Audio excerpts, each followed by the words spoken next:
কিনা শেষে আমাকে দেখতে হলো। তবু আমার খুব জানতে ইচ্ছে করছে, বাচ্চারা হরি ভর্তি মোহর অলংকার সব ছড়াতে ছড়াতে যাচ্ছে কেন? মহারাজ, আর একটা ব্যাপার কি আপনি লক্ষ্য করেছেন? কি বলতো? গোপালের দেহ কারা কাঁধে করে নিয়ে যাচ্ছে?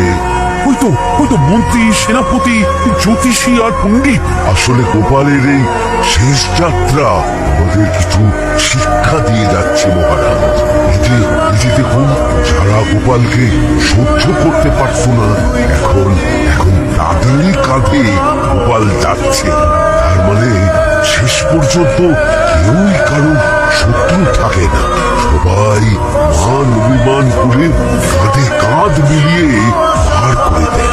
তাই তো ওই যে মোহর আর অলংকার ছড়িয়ে যাচ্ছে, সেটাও বুঝিয়ে দেয় যে এই অর্থ, সমৃদ্ধি